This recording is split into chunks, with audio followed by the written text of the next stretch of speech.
Seja bem-vindo mais uma vez, então, ao Apostolicast, onde tiramos um tempo para falar a respeito da Bíblia, da igreja, das coisas de Deus, a qual você está aí procurando agora nos canais de comunicação e nos encontrou. Estamos hoje aqui mais uma vez com o Bispo John Lambert, que cedeu seu tempo. Estamos hoje aqui no estúdio da Matriz para gravar um assunto de suma importância que envolve a vida de todo aquele que quer ser salvo, que é o assunto: o que garante, podemos botar assim, a tua salvação ou a minha salvação. E com este assunto, então, temos aqui Bispo John. Bispo John, quer se apresentar rapidinho, talvez? Estou aqui, estou feliz de estar aqui com o Eduardo. Deus te abençoe. É um prazer estar aqui com você mais uma vez. Bênção, Bispo, bênção ter você com nós. Então vamos falar hoje sobre salvação, um assunto de extrema importância, colocando aqui tópicos rápidos. E você já parou para pensar se você está salvo? Quando você fechar os olhos dessa terra, para onde tu vai? Esse é um assunto que mexe com as pessoas. E Paulo diz, né? Como serão salvos se não há quem pregue? Se não tem quem pregue. Então, eu acho que o assunto de salvação, Bispo, ele deveria se começar primeiro com a pregação. Muito bem. Como, Bispo, que um ministro, ele conduz a salvação na vida de uma pessoa? Diria eu que um pregador, um ministro da palavra de Deus, ele tem o dever de vocalizar o que está escrito dentro da Bíblia. Ele é a voz da Bíblia. A Bíblia ela é viva, não talvez no sentido que a gente conhece de respirar, né, bater o coração e coisa assim, mas ela tem vida, porque ela é a palavra de Deus. Mas esta Bíblia, ela e as suas verdades reveladas, ela precisa ter voz. E a voz que Deus escolheu seria a pregação da palavra de Deus, que para alguns, e até a própria Bíblia diz, é loucura, é besterol, usando a linguagem de hoje. Mas nem por isso Deus deixa de usar a voz de um homem de Deus para pregar a verdade. Mas daí entra uma questão, então, que a salvação, de certa forma, ela está condicionada a um pregador. Não totalmente, porque eu creio que a pessoa pode ser salva por si mesma, mas existe uma cultura no Brasil onde, após a pregação, tem aquela comoção, tem um toque de Deus, e o pregador chama a pessoa, já vi isso acontecer, já participei, né, de situações assim, onde o pregador diz: você aceita Jesus como teu único e suficiente Salvador? A pessoa levanta a mão e o pregador diz: teu nome está escrito no livro da vida, a partir de hoje tu é salvo. E não se tem uma garantia que a pessoa vai voltar ou que vai acontecer. Então eu percebo que existe uma certa desleixo, não é desleixo, mas o pregador, preguei, a pessoa aceitou, tchau, não precisa fazer mais nada, está salva. Não parece que é muito fácil falsificar ou levar a salvação a algo tão, não tem a palavra certa, mas algo tão banal às vezes? É que você, eis mais uma importância do pregador, você tem que saber interpretar o andar da revelação de Deus sobre salvação. Salvação no início da Bíblia era uma coisa, no meio da Bíblia era outra. Nos dizem que nós estamos vivendo agora são outras. E para ajudar, na realidade, a nossa geração, opinião minha, é a última geração que cumprirá ou que pregará o plano de salvação. Em outras palavras, o plano de salvação que está sendo anunciado pela Bíblia hoje, na minha opinião, não haverá uma nova versão, uma nova continuidade, que nós somos a geração do arrebatamento. Talvez eu não, mas você bem mais possível do que eu. Que peso. É um peso e é uma realidade. Mas as pessoas, às vezes, eles confundem e existe um certo interesse pessoal em procurar uma das etapas anteriores, porque é mais fácil, digamos, do que cumprir o plano autêntico e verdadeiro da Bíblia de hoje. Nós estamos vivendo, para encurtar o assunto talvez um pouco, estamos vivendo na era da graça, na dispensação da graça. Outros enxergariam como a dispensação da igreja. E a dispensação da graça na sua plenitude começou no dia do Pentecoste. E desde o dia do Pentecoste, Atos, a partir dali, o resto, todo mundo que viveu depois do livro de Atos, todo mundo que viveu depois disso, tem um único plano de salvação. Que até, voltando à sua pergunta, a pessoa até pode, eu não gosto muito da palavra, mas a pessoa até pode aceitar Jesus Cristo. Na realidade, não é a gente aceitar Jesus Cristo, é Jesus Cristo aceitar a gente. Então já está invertido aí, né? Mas, digamos, só para conversa mole, digamos, seria uma termologia, uma frase mais ou menos. Eu aceitei Jesus. Tudo bem, sem entrar nas profundidades do mérito da questão, se é que existe isso, é o primeiro passozinho de bebê. O aceitar Jesus Cristo como seu único, suficiente Salvador não é o plano de salvação completo. O se render, no caso, né? É o pontapé, talvez? É bonito o início. Parabéns, aplausos. Reconheço que Jesus Cristo é Deus. Ótimo. Mas é o primeiro passo. Seria como uma criança dizer dadá, né? Tentando falar mamãe, se ela falou a primeira palavra. Mas se vai ficar só nisso... Isso que eu penso, que muitas pessoas, às vezes, na cabeça delas, elas querem garantir a salvação. Da maneira fácil. Que é algo futuro. Porque a salvação é algo que ainda há de vir. Sim. Quando, na verdade... A confirmação. A confirmação é algo que há de vir. Quando, na realidade, o que a gente deve se preocupar agora é cumprir o que é pedido. Sim. E não o ponto final lá na frente. Então, o que é, bispo, o cumprir a salvação? Quando se pergunta isso, o que cumpre a salvação na vida de alguém? Você falou, em parte, uma coisa até que eu achei muito interessante. A salvação, ela tem as suas etapas nos dias de hoje, mas ela tem a sua continuidade também. Então, cumprir. Tu diz, o que é cumprir?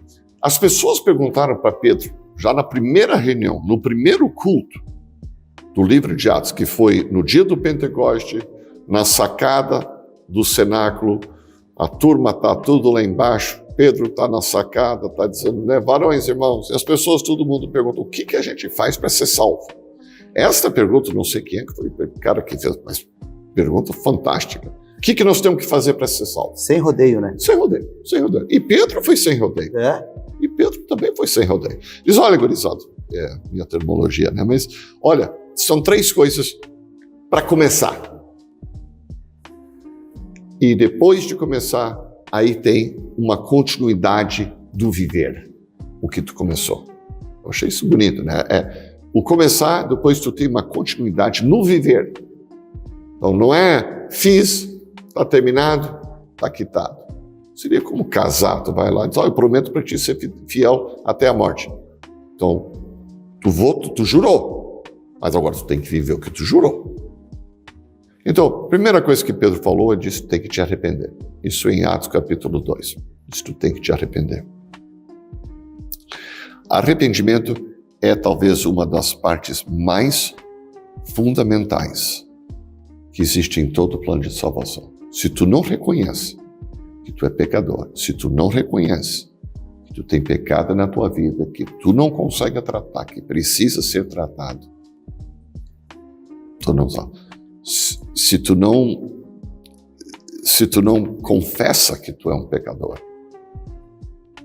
então tu não está salvo. É difícil. A razão que eu fico gaguejando porque eu não consigo entender alguém que pode dizer, não, eu não preciso me arrepender, eu sou cara legal. Se todo mundo é cara legal, eu também sou cara legal, mas se eu não tiver Jesus Cristo dentro de mim, através do seu Espírito Santo dentro de mim, eu não sou salvo. Eu não tenho direito à herança espiritual. Né? Então, a primeira coisa, o irmão Eduardo, está me dando uma vontade de chamar de pastor, eu não sei se é. Então, profecia, hein, gurizada? Então, a primeira coisa é arrepender de verdade. Segunda coisa que Pedro falou, ele disse, tu precisa ser batizado nas águas. E esse batismo nas águas é o que remove o que a tua oração de perdão afrouxou. Bom exemplo.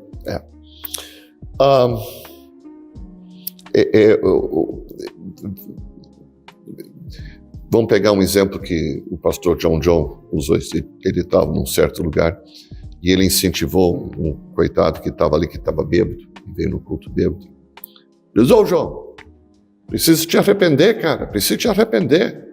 Né? Ele disse, pede para Deus te perdoar pelo teu tu fumando. Fumante, né? Pede para Deus. Jesus, estava bêbado. Jesus, me perdoa porque eu sou fumante, eu não quero fumar mais. Tá bom?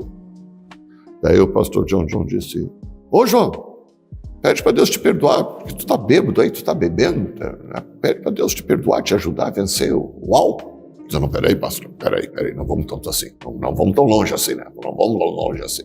Então o cigarro, eu estou disposto a confessar que eu preciso. Mas a bebida, não vamos tanto assim. Vamos devagar, né, pastor? Vamos devagar. Então, cara, isso não é arrependimento. Não. Porque o cara pediu perdão pelo cigarro. Não, a bebida não. Vamos devagar. Né? Inclusive, daí o pastor John até perguntou, e aí, quando é que vai ser isso? Então, me dá mais um mês. Me dá mais um mês na cachaça, daí vamos conversar. Não é arrependimento. Arrependimento seria entrar com os dois pés. Com os dois pés. As pessoas que estão escutando têm que entender isso, gente. Não tem... Se tu vai aceitar Jesus Cristo como seu Salvador, então confessa para Ele que tu é pecador. Eu aceito Jesus. Então, se tu vai aceitar, então aceita ao confessar que tu é pecador. A pessoa, não, eu não sou pecador, eu acredito na Bíblia. Mas o João esse... não, cigarro até precisa, mas a bebida não vamos tão ligeiro assim. Então, pegando o exemplo desse João, então digamos que ele se arrependeu, ele vai para as águas, ele é batizado. Aí eu vou te perguntar, desses dois pecados que o João tinha, eram mais, mas foram as duas que foram tratadas naquela noite.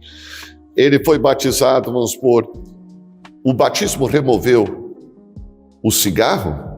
Tecnicamente sim, porque ele confessou, eu sou pecador, eu fumo, eu não quero fumar, eu não consigo parar, eu confesso que eu sou. Então, tecnicamente sim.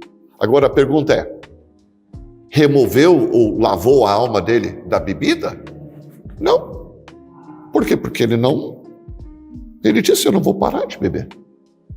Pelo menos me dá mais um mês. Então, durante um mês. Então, batismo remove o que tu confessou. Então, tu tá com sorte hoje que tu tá aí com o som aí rodando aí lá de fora. Não tem problema, o assunto aqui tá bom. Tudo assim é maravilhoso. Igreja assim é maravilhoso. A gente roda 20 coisas de uma vez só. Quando a conversa é boa, a gente foca aqui. A gente foca ali. Então, batismo, irmão Eduardo, funciona em cima daquilo que tu pediu perdão. E, agora vamos mais um passo. Pedro disse que tem que ser batizado em nome de Jesus Cristo. E a razão que ele falou batismo em nome de Jesus Cristo, porque Jesus Cristo foi que derramou sangue pelos nossos pecados. É o único nome que importa ser salvo. Que importa ser salvo. Atos 4:12. É o único nome. Que é, por sinal, uma das doutrinas de salvação que está dentro do livro de Atos. Invoca o nome. Tu tem que invocar o nome. Em tudo que tu faz, inclusive no batismo.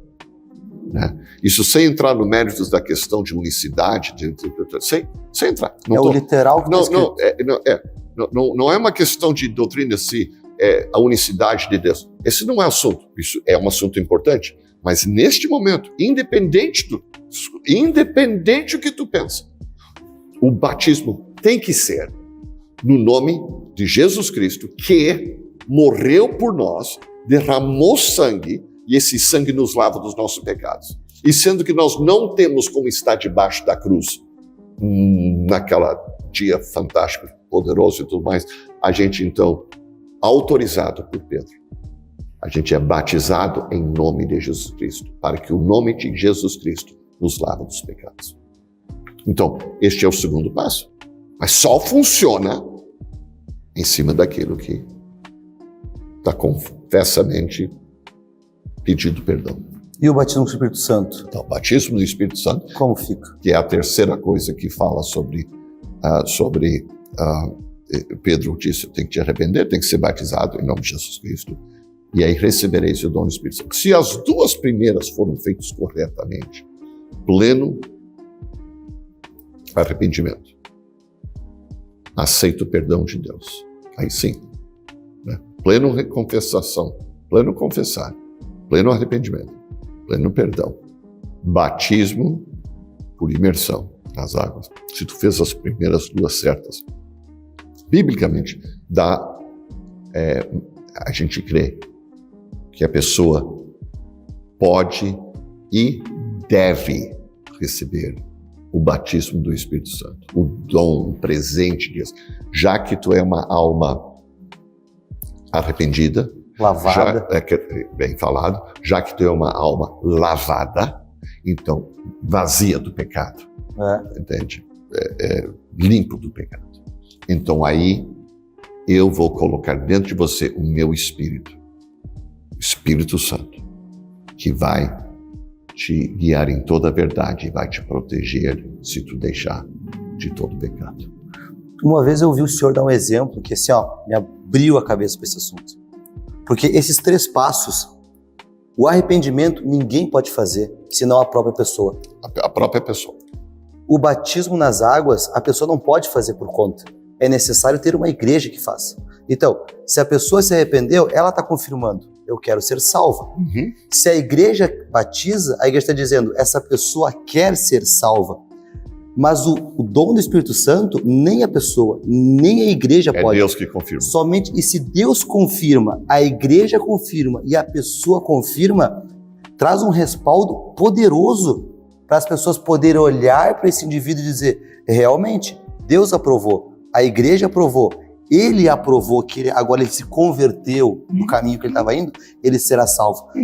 Eu acho muito mais fiel, talvez essa é fiel, se agarrar a esse princípio do que simplesmente, bispo, levantar a mão e dizer, escreve agora meu nome do livro da vida. É perigoso chegar naquele dia. É perigoso. Isso aí é ruim fazer isso. É ruim para todo mundo. É ruim para a pessoa que ouve e até acredita, porque a lógica não está por ela está confiando no pregador. Sim, se o pregador diz... Por isso que foi a primeira pergunta que eu te pedi, bispo, a respeito do pregador. Porque quando as pessoas olham para um púlpito, de certa forma, elas confiam a alma delas no pregador. Se ele leva, de certa forma, só 50%, a pessoa confia 100%. Mas quando chegar no céu, faltou os outros 50%. Não dá para voltar mais atrás.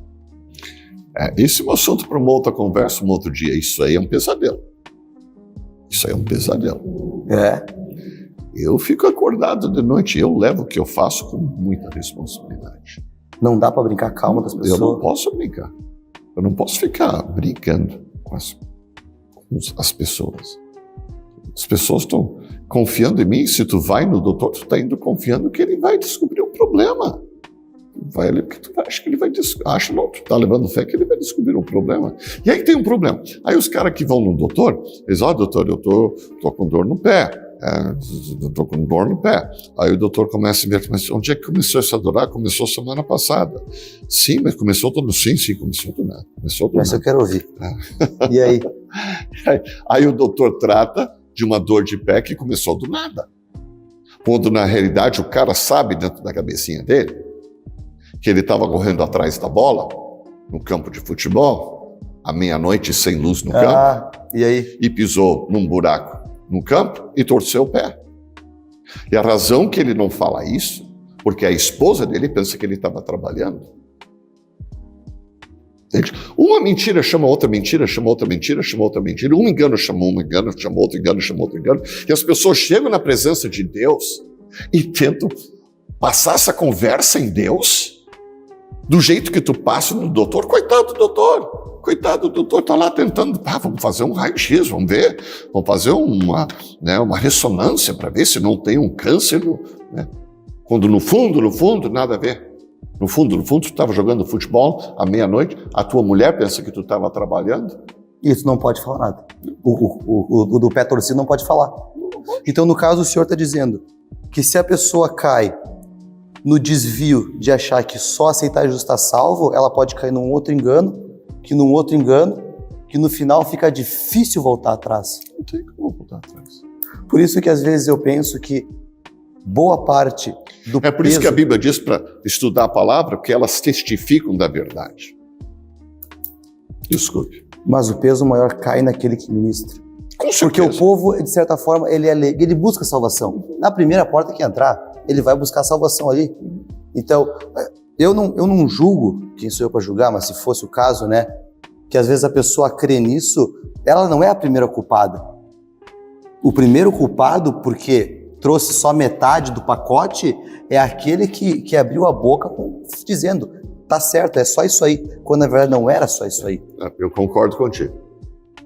Mas vamos melhorar isso. Vamos. Não é só o pastor carrega a culpa, mas a pessoa também carrega a culpa, porque no coração deles, eles sabem que quando eles foram na frente, sobe na frente, aceita. Eles sabem que eles estão impuros sem a ajuda de Deus para chegar na presença de Deus. Tu não pode pleitear, escuta só, tu não pode pleitear salvação sem haver ação.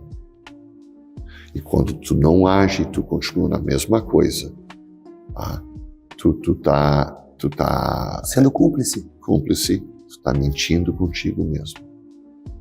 E tu não pode pensar que se fosse verdade isso, que passa qualquer coisa, então por que eu e estamos aqui falando sobre isso? Então ficamos quietos. Chega na frente, aceite Jesus. Tá todo mundo salvo. Não dá para brincar com isso, não. Tá todo mundo salvo. Não. Então tá todo mundo salvo. Tu tá entendendo? E aí todo mundo... Por que Jesus precisa ouvir morrer em nosso lugar? Se tu só precisa dizer, eu aceito. Não sei o que é que eu tô aceitando, mas eu aceito. Como é que é para mim? Não, eu aceito. Aí a pessoa que entra nesta onda tá fazendo com que ninguém pode ajudá-los, porque na cabeça deles... Entende? Está todo mundo culpado nesse cartório. O pastor é culpado que não prega o que deve pregar, o membro é culpado porque diz, espera aí, mesmo que ele diz, mas eu vou ter... Entende? Tem que acordar. Desde quando Deus vai ter que aceitar o João lá que vai beber mais um mês?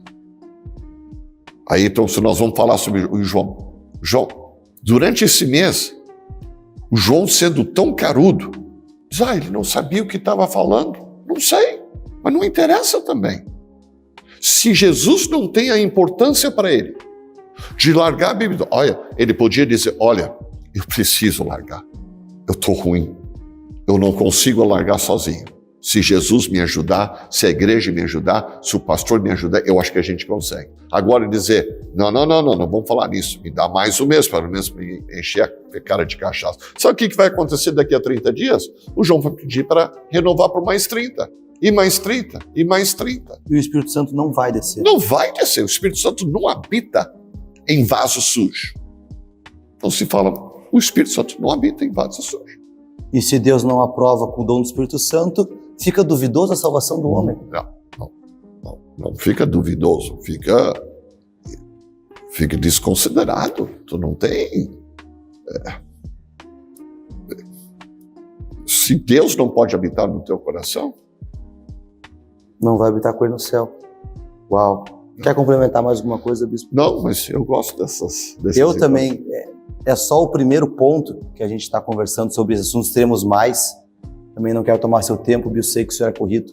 Mas demos uma boa pincelada sobre o assunto de salvação. Alguns falam que é soteriologia, né? Mas busque mais, tem nosso contato. Usando uma palavra bonita agora, soteriologia. Teologia sistemática trata sobre isso. Bonito. Busca, acredita que Deus tem mais, toda a confirmação plena para a sua vida. E Deus não é Deus de confusão. se está escrito, será cumprido na tua vida, tu não vai ficar sem. E busque, entre em contato, pesquise, bota nos comentários aí, estaremos dispostos a te ajudar. Da minha parte, Deus te abençoe, bispo. Deus te abençoe. Prazer estar aqui com você hoje. Até mais, fique na paz do Senhor. Paz.